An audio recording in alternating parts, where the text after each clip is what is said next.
as like in depth as I usually do. Mostly because I fell asleep. And I fell asleep. I think like maybe like 10, like I think like from like lap like 30 to almost 40 maybe. So yeah, but so I think I missed a bunch of things. I don't know. You guys are gonna have to tell me if I missed anything, but okay. So I guess the big news going into this race weekend was the fact that Christian Horner was essentially fired from his position as team principal. If I remember correctly, he's still employed by Red Bull. He's just not going to be at like the race weekends anymore, which is right. And that position has now been taken over by what's his name? I think Lauren or something like that. Mackey's, who was I believe the previous team principal at Racing Bulls.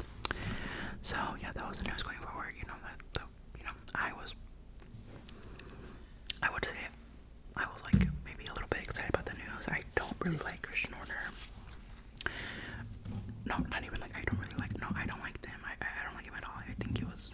I mean, if you guys have seen anything like online about him, you would know. But okay, so about the race. So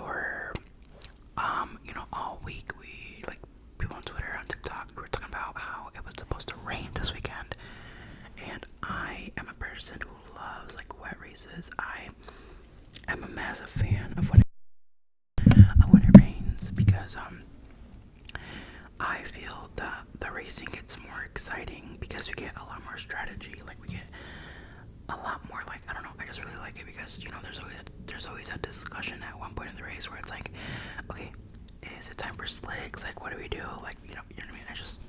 I really like wet races. But so the race is about to start, and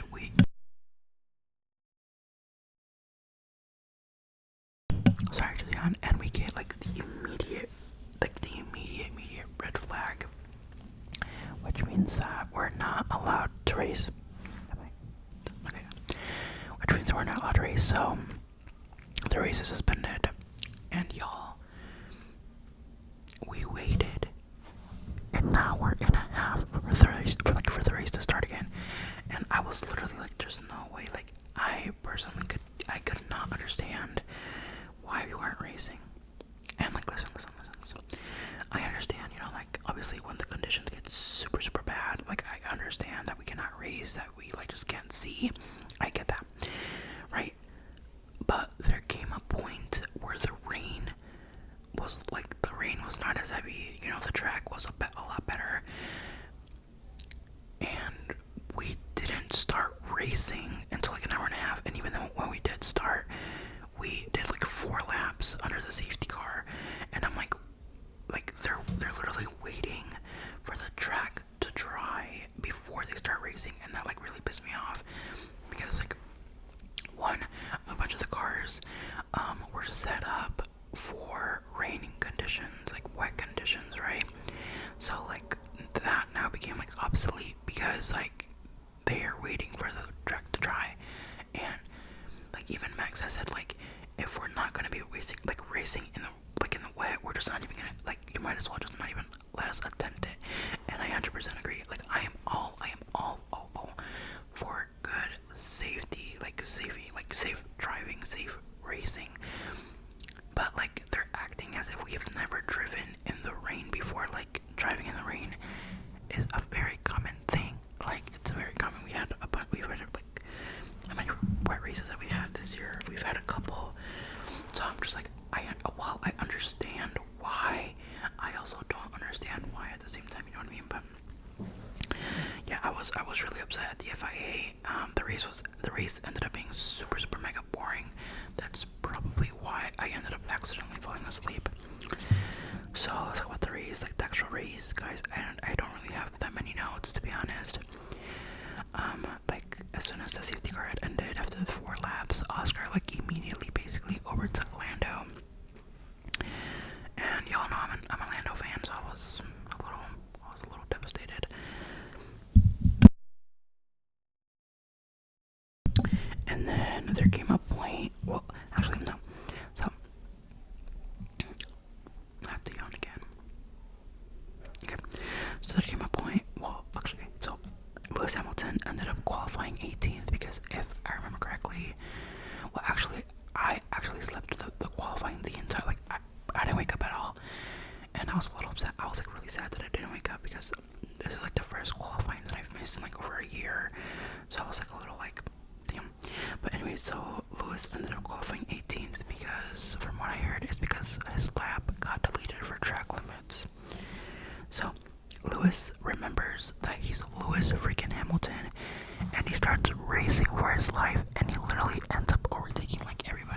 track was literally drying.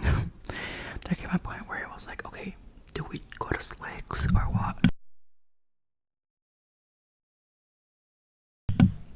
Sorry, I'm like, I don't know why I'm yawning, but like, it's like, okay, is it time that we put on the slicks? So it was Luis, Fernando, Nico Hulkenberg, and Pierre, who all four of them went in to try and see if slicks were the right move. And honestly, I think they were. I can't remember much of what happened after, but yeah. And then honestly, y'all, that's all the notes that I have, except for one more thing, which is medium and hard tires. So what happened with McLaren? So basically what happened was that since Oscar was obviously the first, why is it so okay, well, that's better if you guys don't hear my neighbors, but since Oscar was first, they made him pit first, and so he ended up getting the medium tires, right? And since Lando was second, he went for an extra lap, and then when he came in, he pitted for hard tires. Now, most would think that, you know, since Oscar got the medium tires, then that means he's gonna have to pit eventually, because this was still very early on in the race, so he's obviously gonna have to pit for new tires since the medium tires don't last very long. Wrong. You know, this is where like the talk about Pirelli and like Pirelli being like, I don't know, like kind of like what the heck, is because people were like, how is it possible that the medium tire and the hard tire both lasted the same amount of time? Right? Like, that's not how it's supposed to be. The hard tire is supposed to be the one that, although it is slower than the medium, it's supposed to last a lot longer, right? So that started a whole like conversation online about like, what the heck is Pirelli doing with their tires? Because if I remember correctly, so they bring Pirelli brings like, they bring different compounds, tire compounds to like different races. Am I checking or just like, hello? What is my mic sound like a lot better from this way and not from like, I don't know, am I tweaking or what? I feel like I might be tweaking or, but I don't know, I feel like it sounds way different. I don't know. It might be my headphones, I don't know. But anyways, so what Pirelli does is that they bring different compounds to every tire, like every race, right? So there's like the C1s to the C6. If I remember correctly, they actually ended up skipping a compound. So I think it was like the C1, C2, then like maybe like a C4. I don't know which way it was, but they skipped a compound. Even though they skipped a compound, we still ended up with this. So I don't know. It really opened like a very interesting conversation about like Pirelli, what the hell. And yeah. And also I saw on Twitter an interview that the new team principal of Red Bull did, where like, I'm sorry, excuse me, he ended up apologizing to Yuki because I think they messed up Yuki's strategy during the race. So I don't know. But I'm gonna do a quick like little, also can I talk about the fact that I absolutely hate the new one, like the new, I can't speak today for some reason, but I hate the new F1 app. I am somebody who uses like the F1 app religiously. Like, I love going on there and seeing all the race results, the times, like everything, and literally like it's so butt, like it's literally horrible. Okay, then this is for agree.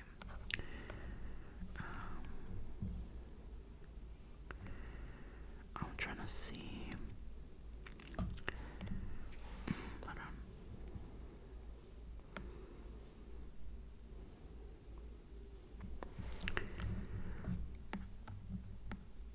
Since I'm trying to see, because okay, here, 6 winners and 5 losers from Belgium. There you go.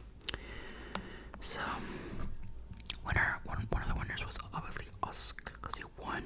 Loser, Isaac Hatcher. Yeah, for some reason, like, he was like, I noticed that he was like tumbling down, and the broadcast never mentioned why. It says here, the Racing Bull was mighty on the high-speed turns on Spa, with Isaac Hatcher taking advantage of the pace to score points in the sprint. The Frenchman was well placed to add to that tally on Sunday after qualifying 8th and ran well until lap 8. loss on straight line speed that dropped him out of contention and extends his runs of failing to score in a Grand Prix to 4 weekends. Oh my god, that actually sucks. Winner Charles. Yeah, Charles ended up third. So yeah, you got podium. Loser Carlos. Having those back to back is kind of diabolical. Carlos Sainz's roller coaster year continued in Belgium with the Williams racer recovering from a loss of track time following a fuel issue. A fuel system issue in practice to score Williams' best sprint result with 6th. However, he went in the wrong direction, was set up for qualifying, and thus saw him qualify a lowly 15th, 10 places behind his teammate Albon. The Spaniard gambled on a wet configuration, but despite a wet start, conditions improved quickly, and thus Sainz lacked the pace.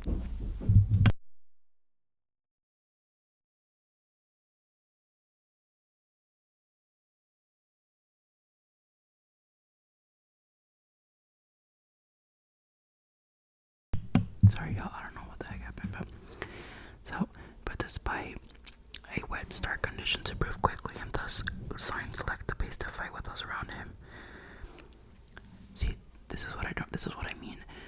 A lot of the drivers changed their car setup so that it was like set for a wet race, and it isn't like conditions improved quickly. No, conditions stayed solid for a whole hour and a half. That's my man word. Another winner was Liam Lawson. Liam Lawson had, in the words of his new boss Alan Breman, I think that's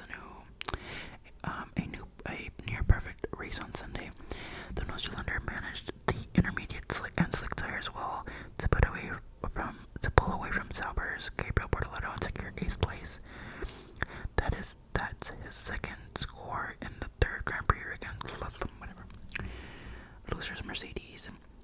This was a jas. What the hell is that word? Something, I don't know. Word I've never heard before. Mercedes, who lacked the pace to compete with Red Bull, McLaren, and Ferrari, George Russell and Kimi Antonelli failed to score in the sprint. And while Russell salvaged 5th on Sunday, the Briton ended up 34 seconds adrift of the winner. I did not notice that. His teammate Antonelli failed to score after his wet setup. Gamble paid off early in the race, but hurt him later in the race. Winner Pierre Gasly. He finished top 10 per sprint. Oh, but he didn't even start in the sprint. Oh, hell. Oh, those are Yuki Tsunoda here. The weekend got off to a bumpy start for Yuki, with the Japanese driver missing out on SQ3 and failed to rebound into points as he finished 11th. An impressive job by his Red Bull team to get an upgraded floor in the car between the sprint and qualifying, led to a superb performance that saw him adapt to a new car without practice and score his best start for Red Bull in the 7th. The Red Bull was difficult one. The Grand Prix was a difficult one, though, as a miscommunication meant he didn't get a call to pit for dry tires until he went on. Oh, yeah. Obviously, I can't read, but basically what happened was that they didn't call him in early enough, so as they were calling him to like come in and pit, he had just missed the pit entry, which meant he was gonna do a whole other lap. And something about Spa, so here in Belgium, is that it's a super long track. So yeah, so by the time he came back, he lost time. Blah, blah, blah. But yeah, I did see that they gave Yuki the upgrades that they weren't actually giving him because they were saving those like parts for Max, which really sucks. Yeah. Anyways, y'all, I think that's it for today. I hope you guys enjoyed. I probably missed a bunch of things, so I'm sorry about that. Let me know what you guys thought of the race. If you guys liked it, like, just give me your thoughts and opinions. And if I missed anything,